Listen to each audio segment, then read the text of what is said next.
नमस्कार मित्रों, स्वागत है आप सभी का एक बार फिर हमारे चैनल धर्मार्थ ज्ञान गुरु पर। मित्रों, जैसा कि हम सभी जानते हैं, अभी का जो युग चल रहा है उसे कलयुग माना जाता है। इस युग में हो रहे पापों की वजह से लोगों के मन में यह ख्याल उठता रहता है कि कल युग का अंत कब और कैसे होगा।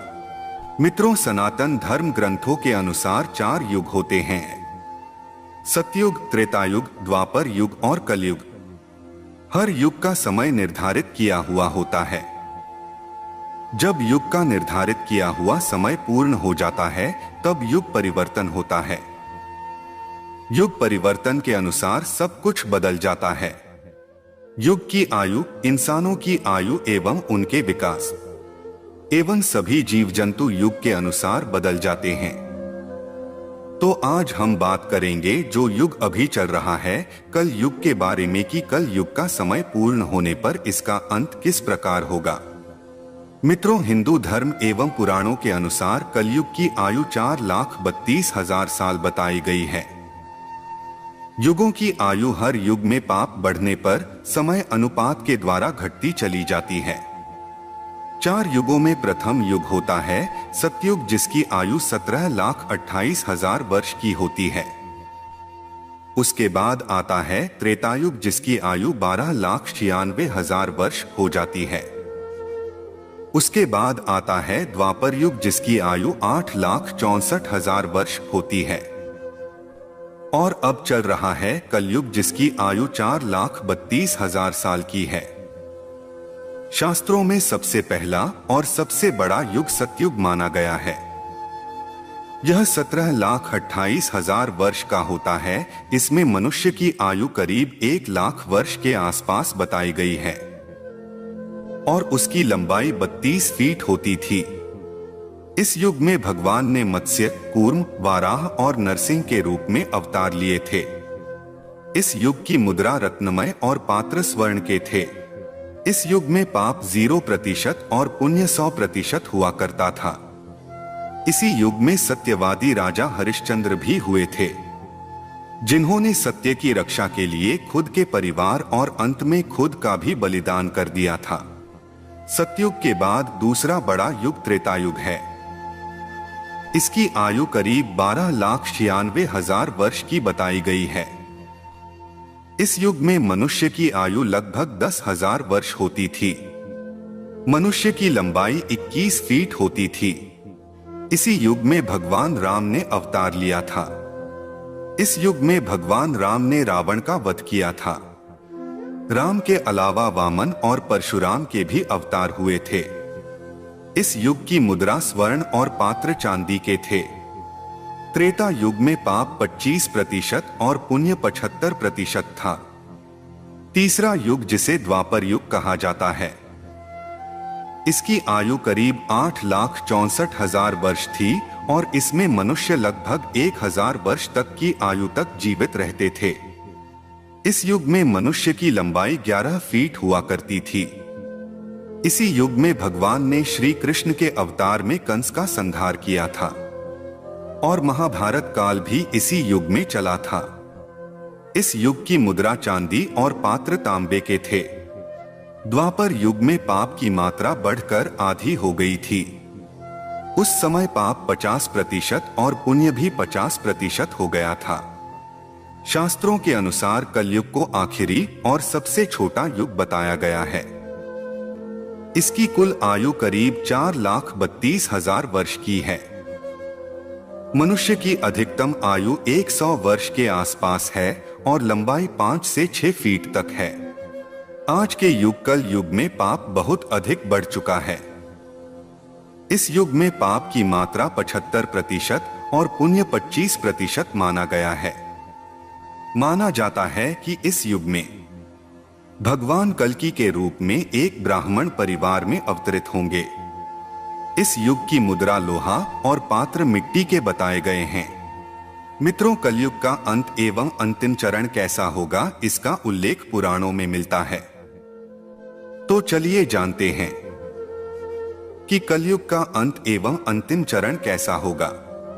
हिंदू धर्म शास्त्र एवं श्रीमद्भागवत और भविष्य पुराणों के अनुसार जब कलयुग अपने चरम सीमा पर होगा, तब कलयुग में पाप कर्म करने वाले मनुष्यों की संख्या अधिक से अधिक बढ़ जाएगी। तब इस संसार में अधर्म का साम्राज्य तेजी से बढ़ जाएगा। हर जगह चोरी डकैती, लूटपाट, हत्या, अधर्म जैसे कार्य होंगे।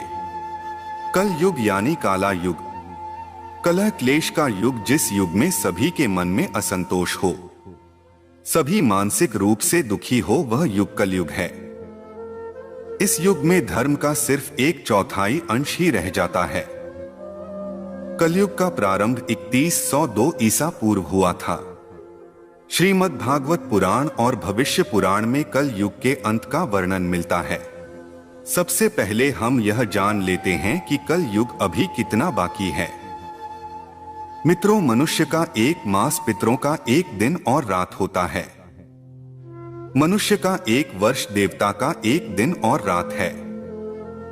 मनुष्य के 30 वर्ष देवता का एक मास होता है। मनुष्य के 360 वर्ष देवता का एक दिव्य वर्ष होता है। मनुष्य के 4,32,000 वर्ष देवताओं के 1200 दिव्य वर्ष अर्थात एक कलयुग होता है। मनुष्य के 8,64,000 वर्ष देवताओं के 2400 दिव्य वर्ष अर्थात एक द्वापर युग होता है। मनुष्य के 12,96,000 वर्ष देवताओं के 3600 दिव्य वर्ष अर्थात एक त्रेता युग होता है। मनुष्य के 17,28,000 वर्ष अर्थात देवताओं के 4800 दिव्य वर्ष अर्थात एक सतयुग होता है। इस मान से कलयुग का काल 4,32,000 साल लंबा चलेगा। अभी कलयुग का प्रथम चरण ही चल रहा है। कलयुग का प्रारंभ 3102 ईसा पूर्व से हुआ था, जब 5 ग्रह मंगल, बुध, शुक्र, बृहस्पति और शनि मेष राशि पर 0 डिग्री पर हो गए थे। इसका मतलब पहले की 3102 वर्ष और अभी 2022 चल रहा है। दोनों को जोड़ दिया जाए तो 5124 वर्ष होगा, अर्थात कलयुग अभी 5124 वर्ष ही बीता है और 4,26,876 वर्ष अभी बाकी है। कलयुग के अंत में समाज हिंसक हो जाएगा।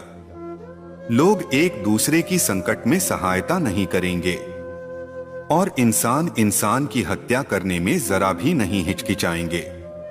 कलयुग के अंत में स्त्रियां अपने पति की इज्जत नहीं करेंगी और पराये मर्दों से संबंध रखेगी। जो बलवान और धनवान होगा उसी का शासन होगा। तब इंसानों की आयु 10 से 20 वर्ष ही रह जाएगी। मनुष्य 16 वर्ष की आयु में ही वृद्ध हो जाएंगे और स्त्रियां 8 से 10 वर्ष की आयु में ही गर्भवती होने लगेंगी। कलयुग के चरम में होने पर चारों वर्णों के लोग शूद्रों के समान हो जाएंगे।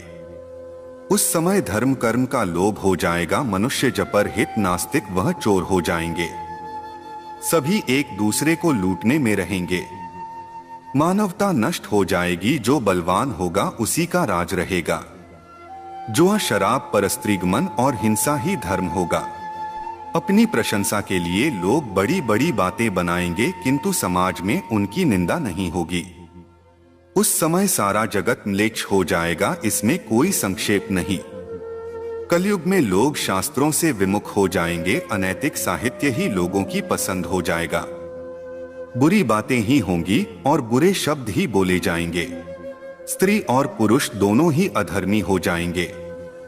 स्त्रियां पतिव्रता धर्म का पालन करना बंद कर देंगी और पुरुष भी ऐसा ही करेंगे। स्त्री और पुरुष से संबंधित सभी वैदिक नियम विलुप्त हो जाएंगे। जब कलयुग का अंतिम समय आएगा, उस समय मनुष्य की लंबाई 4 से 5 इंच रह जाएगी और धरती का तापमान इतना होगा कि सभी लोग गड्ढे खोदकर रहेंगे। लोग भूख प्यास से मरने लगेंगे और गाय भैंस बकरी की तरह छोटी छोटी हो जाएंगी और दूध देना बंद कर देंगी। पेड़ पौधे फल देना बंद कर देंगे और सूख कर नष्ट हो जाएंगे। पृथ्वी की भूमि के उपजाऊ अंश 5 से 7 फीट अंदर चले जाएंगे। भूमि पर अन्न का दाना ना के बराबर उगेगा। लोग भूख प्यास एवं अकाल से दम तोड़ने लगेंगे। पृथ्वी लोक से सभी देवी देवता विलुप्त होकर अपने लोक चले जाएंगे एवं गंगा सहित सभी भारत की पवित्र नदियां सूखकर स्वर्गलोक चली जाएंगी। जब चारों तरफ अधर्म का साम्राज्य बढ़ जाएगा और लोग भूख से तड़प तड़प के मरने लग जाएंगे। पुराणों के अनुसार तब भगवान विष्णु के 10वें अवतार भगवान कल्कि का जन्म होगा। भगवान विष्णु कल्कि अवतार में समस्त संसार से मात्र 3 दिनों में ही पापियों का सर्वनाश करके पुनः धर्म की स्थापना करेंगे। जब कलयुग में सारे पापियों का सर्वनाश हो जाएगा, उसके बाद कलयुग के प्रभाव को खत्म करने के लिए पृथ्वी पर लगातार 12 वर्षों तक मोटी एवं मूसलाधार वर्षा तथा वज्रपात होगी, जिससे समस्त पृथ्वी जलमग्न हो जाएगी। तब फिर एक साथ 12 सूर्य उदय होंगे और जलमग्न हुई पृथ्वी जल सोख लेगी। फिर धीरे धीरे लोग साधु पुरुषों की सेवा, दान, सत्य एवं प्राणियों की सेवा में तत्पर होंगे। इससे धर्म के एक चरण की स्थापना होगी। उस धर्म से लोगों को कल्याण की प्राप्ति होगी, लोगों के गुणों में परिवर्तन होगा और धर्म से लाभ होने का अनुमान होने लगेगा। श्रेष्ठ क्या है, फिर इस बात पर विचार करने से धर्म ही श्रेष्ठ दिखाई देगा। जिस प्रकार क्रमशः धर्म की हानि हुई थी, उसी प्रकार धीरे धीरे धर्म को वृद्धि प्राप्त होगी और धर्म को पूर्ण तरह से अपना लेने पर लोग सत्य युग देखेंगे। तब फिर इस पृथ्वी पर नई भूमि और नए युग का निर्माण होगा, जो सतयुग के नाम से जाना जाएगा। तब इस संसार में फिर से जीवन यापन संभव होगा। मित्रों, उम्मीद करता हूँ इस वीडियो से कल युग के अंत के बारे में थोड़ा ज्ञान तो अवश्य मिला होगा। मित्रों, वीडियो को लाइक अवश्य करें और ऐसी ही ज्ञानवर्धक वीडियोस देखने के लिए हमारे चैनल को सब्सक्राइब करना ना भूलें।